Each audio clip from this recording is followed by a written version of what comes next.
आज की कथा में आपका स्वागत है। शिव का नाम लेकर कथा सुनना प्रारंभ करें, आपके सारे कष्ट दूर होंगे। इस चैनल को सब्सक्राइब करें और वीडियो को ज्यादा से ज्यादा शेयर करें। यही आपकी गुरु दक्षिणा है। मेरा जितना भी कथा होगा वो आप इस चैनल पर सुन सकते हैं। आपको इसका फल जरूर मिलेगा, हर मनोकामना पूरी होगी। हर हर महादेव जय। शिव के भक्त होने के लिए दिखावे की जरूरत नहीं पड़ती। केवल भीतर शांति हो, मुख में शिव का नाम हो,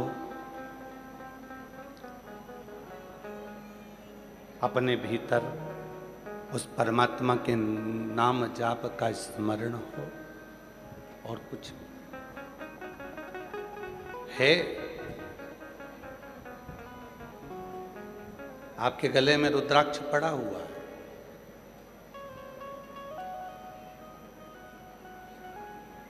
मुझे विश्वास है कि जितने भी मेरी भटिंडा की जीजियां बैठी हुई हैं, जितने मेरे जीजा बैठे हुए हैं, जितने मेरे भटिंडा की जीजा बैठे हुए हैं, जितनी बेटियां बैठी हैं, जितने बेटा बैठे हैं, जितने मेरे बुजुर्ग माँ बाप बैठे हैं, मुझे उम्मीद है कि आप अपने गले का रुद्राक्ष निकाल कर किसी को दिखाते थोड़ी ना होगे कि मैं रुद्राक्ष पहनी। दिखाते हो क्या? आप दिखाते हो किसी को? बीच के पंडाल वालों, किसी को दिखाते हो? तिजोरी में रखा हुआ धन हम किसी को दिखाते नहीं हैं। घर में बना हुआ भोजन हम किसी को दिखाते नहीं हैं। घर में रहने वाली बहू को, बेटी को, लड़की को हम बार बार किसी को दिखाते नहीं। उसी तरह भगवान की अविरल भक्ति को, भगवान के स्मरण को, भगवान के भजन को, भगवान के मंत्र जाप को, भगवान शंकर की अविरल भक्ति को हम दुनिया के लोगों को कैसे दिखाएं? दिखाने का विषय नहीं है। पीछे क्या बोल? ये दिखाने का विषय नहीं है, ये भजन का विषय, स्मरण का विषय, मंत्र जाप का विषय है, नाम जाप का विषय। जिस दिन तुम अपनी भक्ति को दिखाना प्रारंभ कर दोगे, उस दिन शंकर तुमसे बहुत दूर हो जाएगा, शिव आपसे बहुत दूर हो जाएगा। शिव महापुराण की कथा में आप कई सालों से कथा को श्रवण कर रहे हैं। हमें भी शिव की कृपा से कथा करते करते 30 साल के ऊपर हो गया, पर पूरी शिव महापुराण की कथा में पीछे का कोई साउंड का तार टूटा हुआ है, जुड़ रहा है, 2 मिनट में जुड़ जाएगा, चालू हो जाएगा। पूरे 30 वर्ष की कथा में कहीं पर भी आपको शिव महापुराण के भीतर कोई भक्ति का दिखावा सामने नहीं आएगा। अगर आएगा तो केवल मेरा भोलेनाथ ही सामने आएगा और उसका भजन ही सामने आएगा।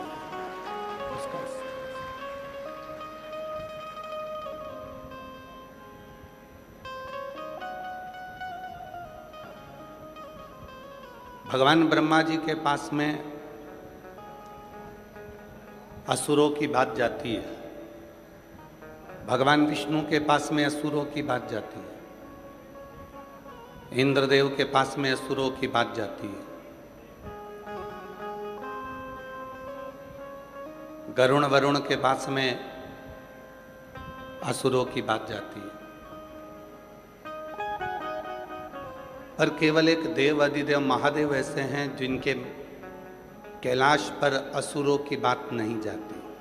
कोई बताने जाए तो शिव जी असुरों की बात को जानते। बढ़िया है रिंकू, साधुता तुमको। एक बार साउंड वाले के लिए भी जोरदार ताली बजाओ, अच्छा साउंड।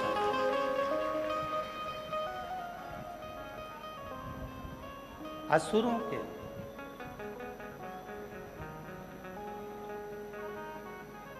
ब्रह्मा जी के पास बात गई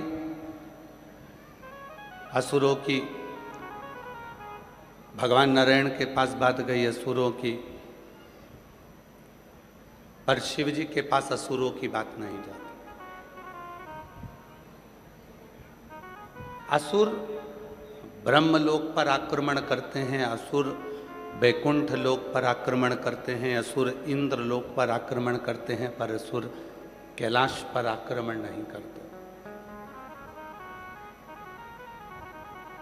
कैलाश पर जाते ही नहीं। क्यों? क्योंकि असुरों को भी मालूम है कि ब्रह्मलोक, वैकुंठ लोक, इंद्र लोक, ये सारे लोकों में असुरों का संहार किया जाएगा और उनको नरक में ले जाकर पटक दिया जाएगा। पर केवल एक शिव का धाम कैलाश ऐसा है, अगर कोई असुर भी पहुंच गया तो उसका संहार नहीं होगा, वो शंकर के धाम में ही उनका गण बनकर रह जाएगा और उनके गणों की गिनती में। रावण शिव जी के गणों की गिनती में आते हैं।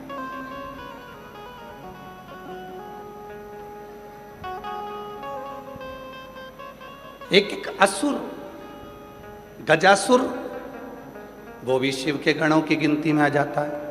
भस्मासुर, वो भी शिव जी के गणों की गिनती में आ जाता है। एक एक असुर जितने भी हुए, जितने भी असुर हुए, वो सब भगवान शंकर के गणों की गिनती में आ गए। गणों क्यों? क्योंकि मेरा भोले बाबा एक ऐसा भोलेनाथ, मेरे शिव ऐसे हैं, पापी से पापी जीव को भी वो तार देते हैं और अपना बनाकर अपनी शरणागति में रख लेते हैं। वो शिव है, वो शिव।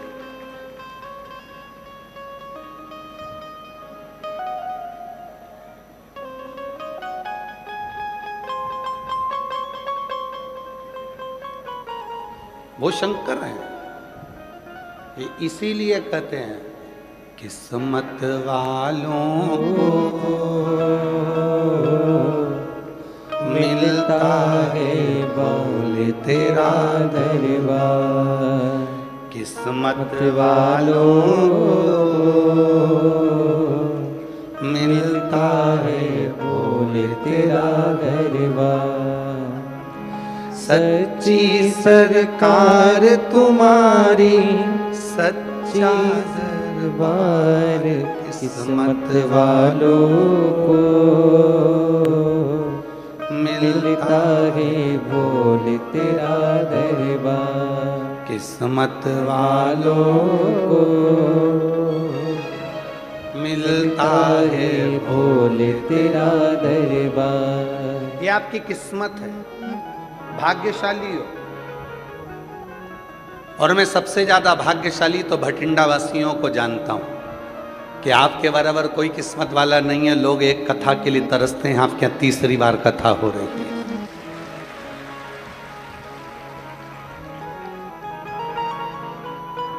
और इसमें साधुवाद देना चाहिए आपको अमरजीत सिंह जी को, मेहता जी को। इसमें साधुवाद देना चाहिए आपको पदम सिंह मेहता जी को।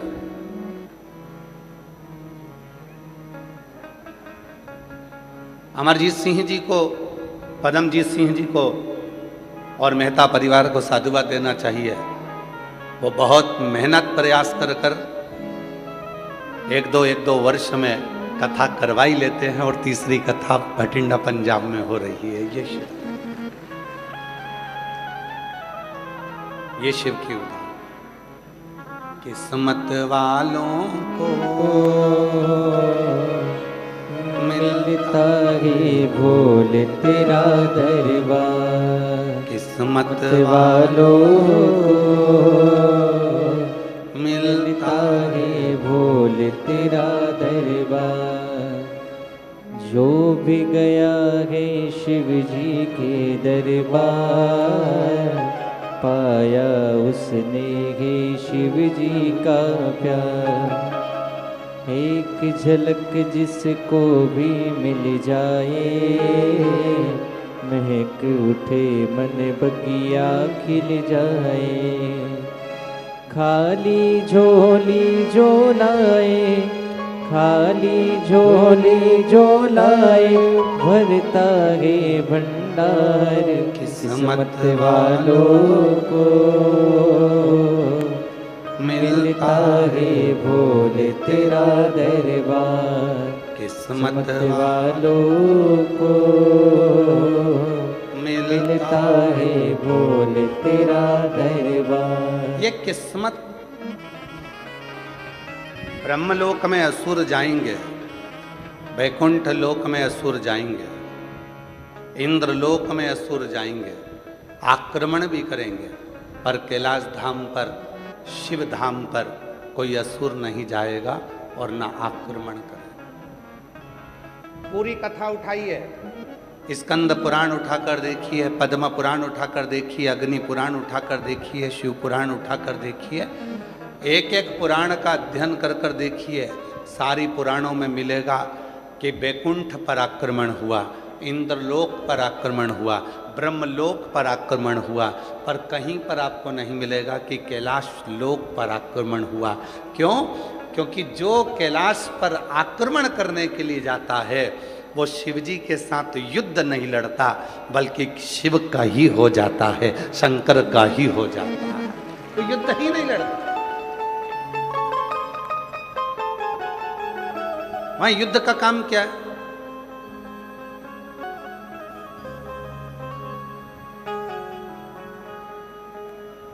एक बार देवऋषि नारद जी ने तुमरुका जी से जाकर कहा, है तुमरुका, इतने सारे असुर देवलोकों पर आक्रमण करते हैं और शिवजी मौन होकर, चुप होकर, शांति से बैठे रहे। इतने असुर आक्रमण कर रहे हैं और शिवजी मौन होकर बैठे हुए हैं। कारण क्या? तुमरुका जी ने कहा जितने भी असुर आक्रमण करते हैं, भगवान शंकर को नहीं मालूम कि वो असुर क्या कर रहे हैं। उनको तो कोई जाकर बताएगा कि असुर आक्रमण करे हैं, तब शिव को मालूम पड़ेगा कि असुरों ने आक्रमण करा।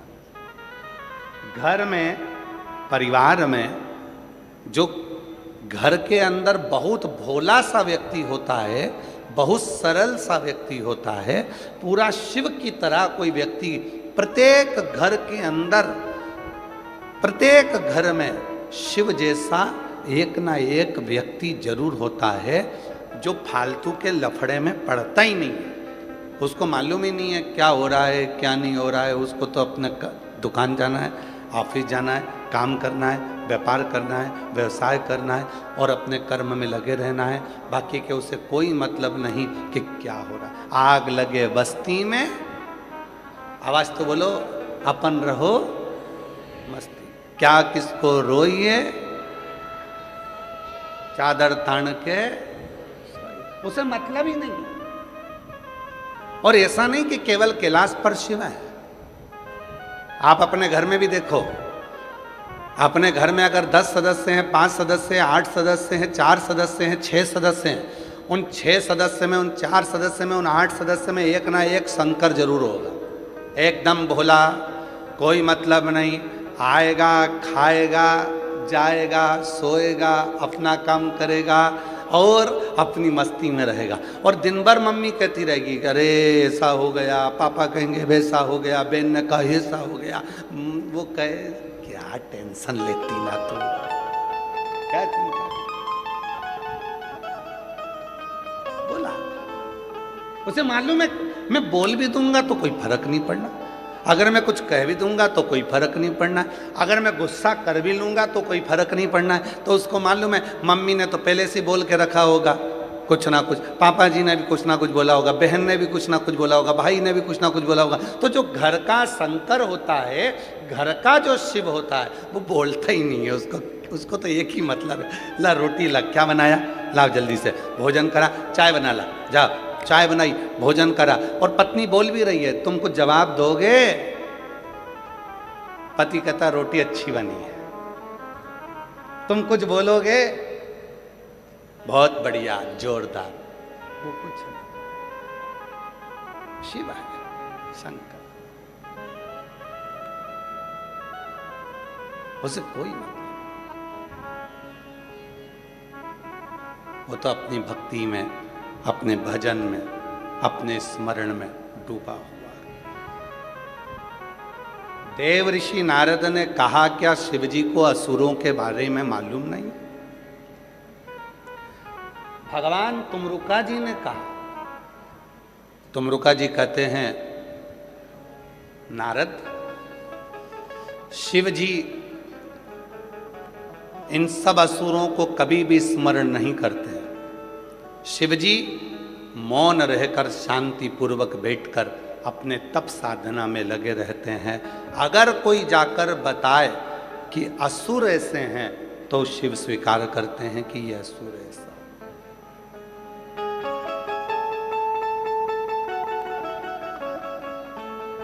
असुर ऐसा। एक संवाद आता है गुरु नानक देव जी का, बड़ा सुंदर संवाद।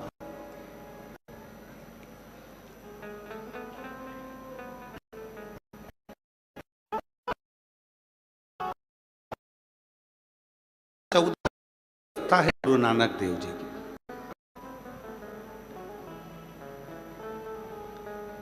चौदह वर्ष की अवस्था, एकदम मौन, शांत, चुप। मां गुरु नानक देव जी से कहती है, नानका,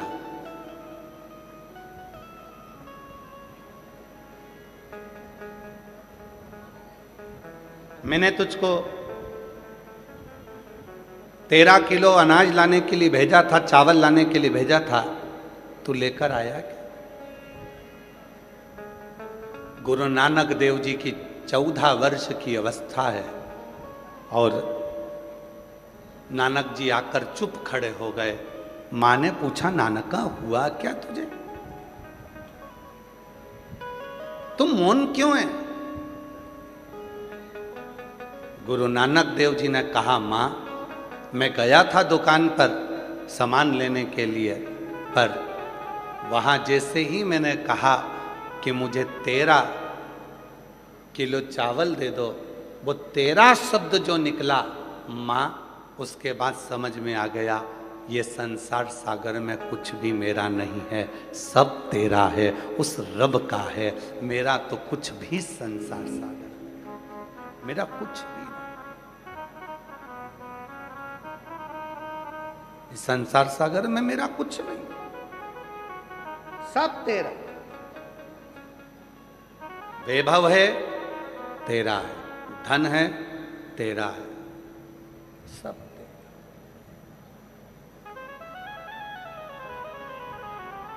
बस 14 वर्ष की अवस्था में गुरु नानक देव जी ने वो 13 के आंकड़े को ऐसा पकड़ा कि गुरु नानक देव जी महाराज के मन में ये बैठ गया कि ये संसार सागर को ये बता देना है कि ये संसार कुछ भी मेरा नहीं, सब उस रब का है, उस परमात्मा का है, मेरा कुछ नहीं। प्रभु आपकी कृपा से सब काम हो रहा है, भोले आपकी कृपा से सब काम हो रहा है। करते हो भोले बाबा, मेरा नाम हो रहा है। करते हो भोले बाबा, मेरा नाम हो रहा है। भोले आप आपकी कृपा से सब सब काम हो रहा है।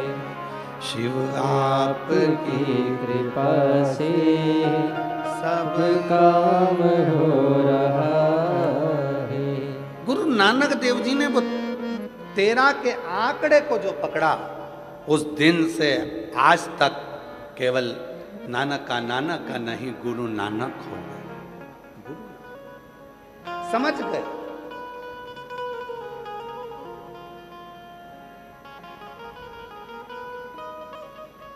और गुरु नानक देव जी के वो शब्द आपकी जिंदगी में होना चाहिए। गुरु नानक देव जी की वो वाणी आपके हृदय में होना चाहिए।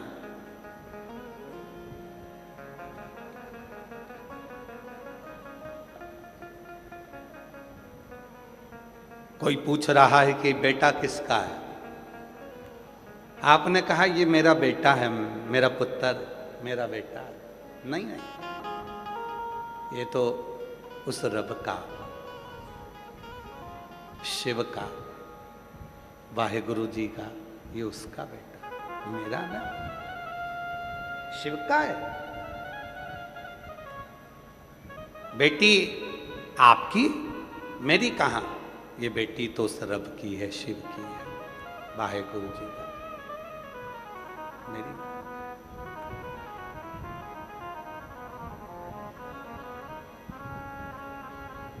ये धन, ये दौलत, ये संपदा, ये वैभव, ये कुर्सी, ये पद, ये प्रतिष्ठा, सब मेरा कुछ भी नहीं है, सब उसी का है। उसने तो मुझे बस लाकर बिठाया है कि तुझे संभाल, ये मेरा नहीं। शिव महापुराण के महत्तम में वेदव्यास जी ने वर्णन किया, कथा का जजमान मिल नहीं रहा था तो कथा का जजमान चंचुला देवी ने शिव और पार्वती को बना, शंकर पार्वती। कल कथा में दर्शन करे थे ईश्वर गोरा के, शिव पार्वती यजमान बने थे।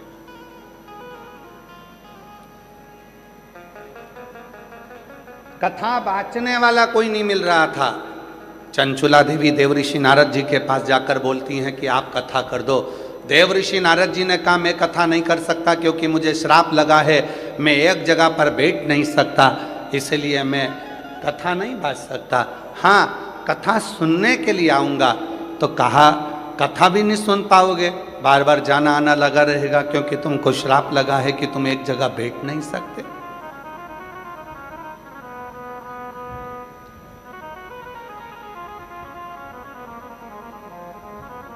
तो कथा कौन बांचेगा? तब देवऋषि नारद जी अपने मित्र के पास में ले गए और तुमरुका जी से विनय करा कि आप कथा बांचो। तुमरुका जी कहते हैं मेरे बस की बात नहीं है शिव पुराण की कथा कहना, स्वयं महादेव बांचेगा। इसलिए तुमरुका जी का नाम तुमरुकेश्वर महादेव हो गया। तुमरुका जी शिव का एक आनंद भाव लेकर कथा के रस तत्व को बांचना प्रारंभ कर। जजमान कौन बना? शिव पार्वती। कथा कौन बांच रहा है? शंकर जी। कथा कौन सुन रहा है? शिव जी। अब कथा करवा कौन रहा है? तो कथा करवाने के लिए चंचुला देवी से पूछा गया क्या तुम कथा करवा सकती हो? चंचुला देवी कहती है मेरी सामर्थ्यता नहीं कि मैं शिव पुराण की कथा को करवा सकूं। इस कथा को तो स्वयं महादेव और पार्वती ही करवा सकते हैं, इसलिए कथा करवाने वाला भी महादेव और पार्वती।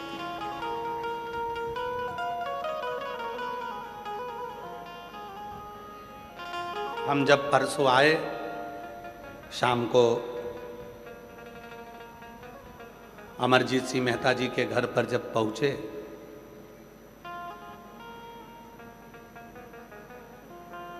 बड़ा भाव है इनका, बड़ा स्नेह, बहुत भाव।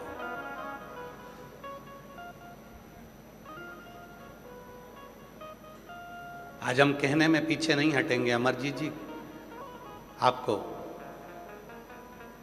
बहुत साधुता के साथ कहेंगे, जहाँ पर भी कथा करने के लिए जाते हैं वहाँ भोजन बनाने वाले को लगाया जाता है, ब्राह्मणी। पर अमरजीत जी हम धन्यवाद देते हैं आपकी धर्म पत्नी को, जीजी बाई को, कि 3 बार कथा करने के लिए यहाँ आए और तीनों बार भले ढेरों सारों काम करने वाले लगे हों, नौकर चाकर ढेर सारे काम करने वाले सेवादार लगे हों, पर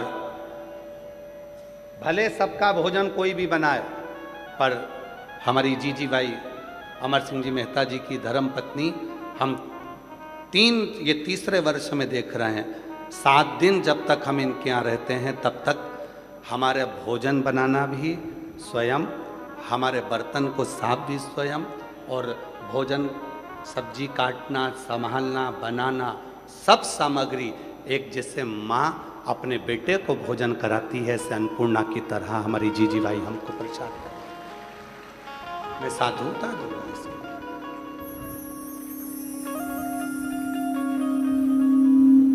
एक स्नेह, एक प्रेम। सवेरे विकास पंडित जी ने इनसे पूछ लिया, आप किसके लिए भोजन बना रही हो? गुरुजी के लिए? माताजी?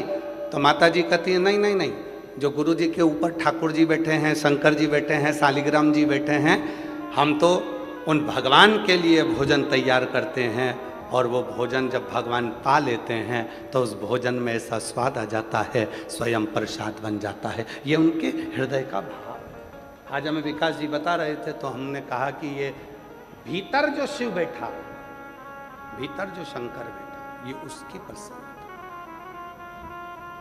ये उसकी आनंद।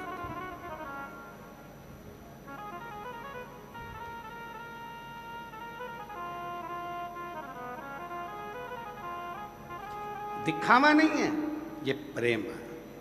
और शिव को क्या चाहिए? कल कथा में कहा था 8 घंटे, 24 घंटे, 10 घंटे बैठकर आप भगवान का नाम जाप करिए। भगवान से आप ये आशा मत रखना कि भगवान तुम्हें मिल जाए। 8 घंटे बैठकर भी अगर आप भजन करोगे, 10 घंटे तक बैठकर अभिषेक कर रहे हो, लाओ गन्ने का रस लाओ, लाओ मैंगो का रस लाओ, लाओ ये लाओ, लाओ वो लाओ, सारी दुनिया की सामग्री लाकर तुमने शंकर जी को सारा रस चढ़ा दिया, सारा दूध चढ़ा दिया, दही चढ़ा दिया, ढेरों सामग्री तुमने शिव जी को चढ़ा दी। भूखे भी रहे, प्यासे भी रहे, और खूब 24 घंटा तुम शंकर जी पे सेवा भी करते रहे, और तुम सोचो कि शिव जी मुझ पर कृपा कर दें। शंकर कहते हैं कि मैं दिखावे से परे हूँ, तू कुछ मत दे, केवल एक बार मौन होकर, शांत होकर, हृदय से मुझे पुकार कर देख, श्री शिवाय नमस्तुभ्यम बोल कर देख, ओम नमः शिवाय बोल कर देख। जब तेरे हृदय की वाणी मुझ तक पहुंचेगी, तुझे कुछ नहीं देना पड़ेगा, मैं खुद तेरे पास आकर खड़ा हो जाऊं। स्वयं कोई वस्तु की चाह शिव को नहीं है। एक पत्र आया है, अच्छा है।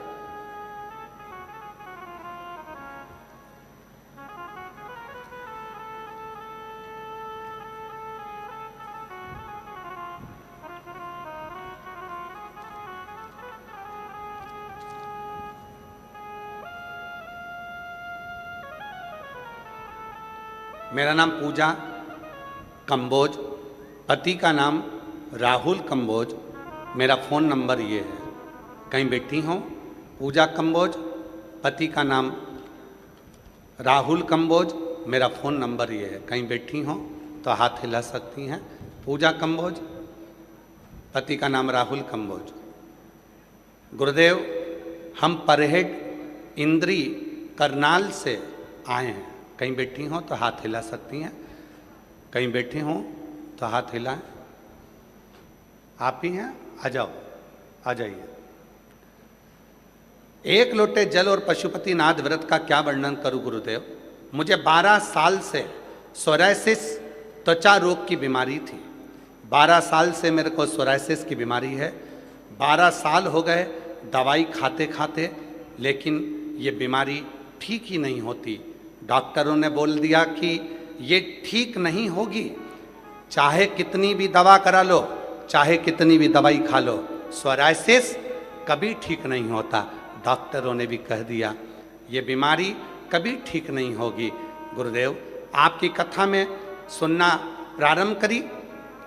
आपकी टीवी पर कथा के माध्यम से सुना था कि पंडाल में बैठकर जो मांगो वो मिलता है। 12 साल से इस बीमारी से इतनी दुखी हो गई थी कि पहली बार कथा सुनकर टीवी पर आप पर भरोसा हुआ और जिंदगी में पहली बार किसी कथा के पंडाल में मैं जाकर बैठी।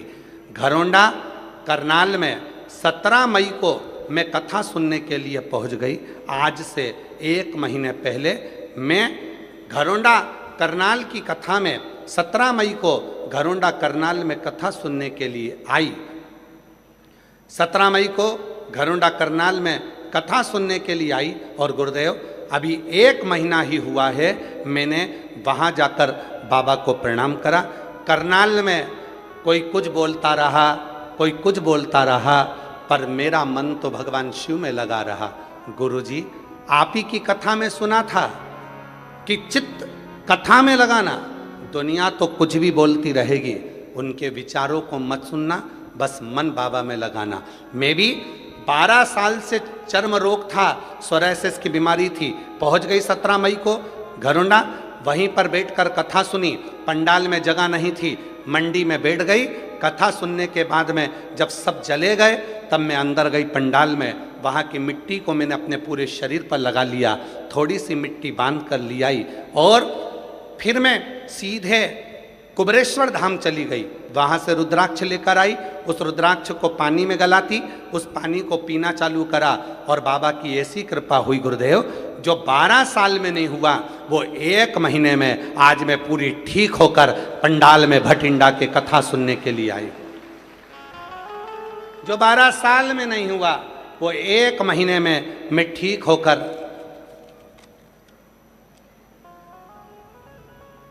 बाबा के मंदिर में जल चढ़ाती, लाकर पीती। आज बाबा की कृपा से 1 महीने के अंदर मेरे बाबा ने मेरी सोरायसिस की बीमारी को मिटा दिया। मैं बाबा को यहाँ प्रणाम करने आई हूँ। एक लाइन बड़ी सुंदर लिखी है, आप भी गुनगुनाएं। जो दिल से मांगोगे वो दिल से दे देगा, मेरा भोला भंडारी है, खाली झोली भर देगा, मेरा भोला भंडारी है, खाली झोली भर देगा। अब उस बहन ने एक लाइन अपनी मर्जी से लिखी है, वो भी पढ़ो जरा। काट दिया रोग काशी वाले ने, कर दिया निरोग डमरू वाले ने। ये उसके मन की लाइन है, हम लोग इस लाइन को नहीं गुनगुनाते। हम तो एक लाइन गुनगुनाते, लुटा दिया भंडार काश। पर उस बहन ने अपनी तरफ से जो लाइन लिखी है वो देखिए। काट दिया रोग काशी वाले ने, कर दिया निरोग काशी वाले ने। आज मैं स्वस्थ हो। एक पत्र और बड़ा सुंदर लिखा एक बहन ने, जिसका लड़का 10 साल का हो गया, बोलता नहीं है। उसको एक बीमारी है, जिस बीमारी का नाम उसने लिखा है इसमें, ऑटिज्म। लड़के का फोटो देखिए पहले लड़के का फोटो देखो। 10 साल का ये बेटा है। गुरुजी कोटि कोटि नमन। मेरा नाम तारा देवी, नालागढ़ जिला सोलन हिमाचल प्रदेश की निवासी हूँ। कहीं बैठी हो, हाथ हिला सकते हैं, आप ही हैं, आ जाओ एक बेलपत्र ले जाना। गुरुजी मेरा नाम तारा देवी, नालागढ़ जिला सोलन हिमाचल प्रदेश की निवासी हूँ। गुरुजी मेरा पोता अक्षित शर्मा, आयु 10 साल है। गुरुजी वो बोलता नहीं था, डॉक्टरों को बहुत दिखाया पर वो ठीक नहीं हुआ। डॉक्टरों ने से ऑटिज्म नाम की बीमारी बताई। हम सारा परिवार बहुत दुखी हुए। 2020 से उसको किसी ना किसी हॉस्पिटल में दिखाते दिखाते थक गए, तब कोई असर नहीं दिखा। आखिरी में डॉक्टर ने कह दिया इस बीमारी के बच्चे बोल नहीं पाते, ऑटिज्म नाम की बीमारी से वो ग्रसित है। तब हमने आज छोड़ दी। 2020 में किसी ने मुझे आपकी कथा के बारे में बताया। मैंने आपकी कथा आस्था चैनल पर सुनी, मुझे कथा सुनने के बाद आपकी कथा पर विश्वास होने लगा। मैंने सोचा भोले बाबा की कृपा से इतने बच्चे ठीक होते हैं, मेरा पोता भी एक दिन जरूर ठीक होगा। गुरुजी, मैं सीहोर 2 बार गई और वहाँ पर आकर कंकर शंकर की पूजा और रुद्राक्ष लेकर आ गई। घर जाकर रोज रुद्राक्ष का जल भोलेनाथ को चढ़ाकर घर वापिस लेकर आती और पोते को जल पिलाती और उसके गले और शरीर पर लगाती। गुरुजी, अब हमारा पोता धीरे धीरे बोलने लग गया और समझने भी लग गया। गुरुजी, मैं पहले 2024 में 2025 में भटिंडा की कथा में आई थी और अपने पोते को भी लाई थी। यहाँ की मिट्टी को लगाकर मैं अपने पोते को लेकर चली गई थी और आज बाबा की कृपा से उसी भटिंडा में आज खुश होकर अपने पोते के लिए बधाई देने आई हूँ कि अब मेरा पोता पूरी तरह से ठीक हो गया। बाबा की कृपा से मेरा पोता बोलने लगा और समझने लगा। और एक लाइन लिखी है, आप भी गुनगुनाएंगे। लुटा दिया भंडार काशी वाले ने, कर दिया माला माल काशी वाले। एक विश्वास शिव के प्रति, एक भरोसा दृढ़।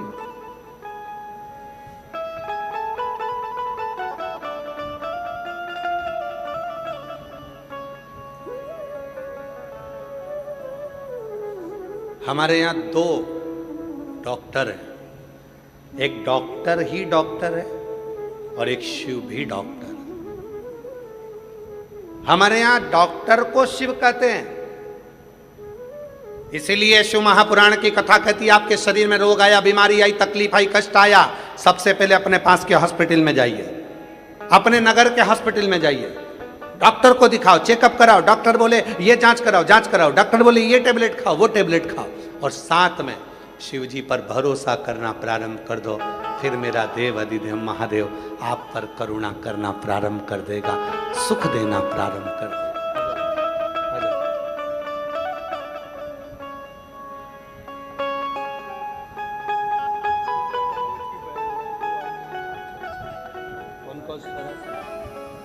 आपकी बहन है पूजा कम्बोज, आज आई नहीं है, उनकी बहन है और सोराइसिस की बीमारी से पूर्ण तरह से ठीक हो गई। एक बार जोरदार ताली बजा करिए उनको दे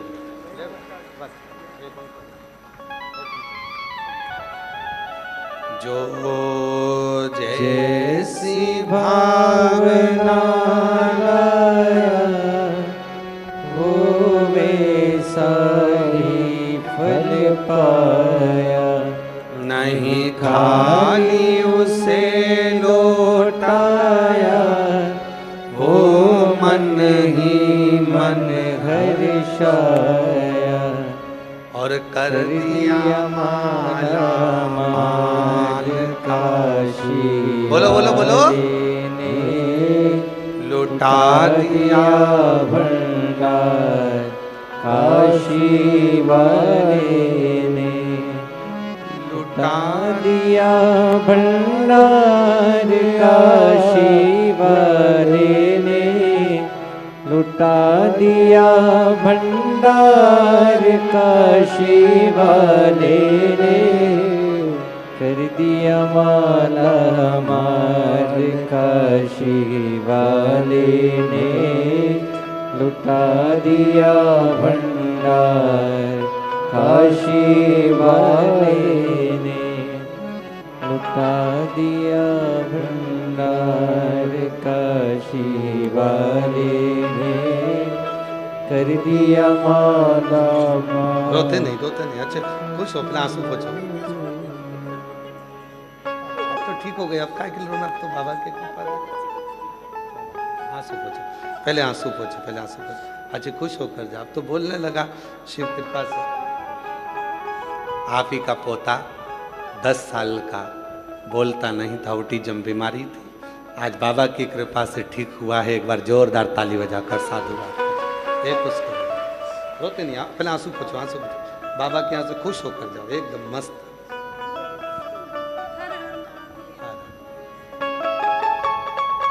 शिव तत्व, शंकर की कृपा।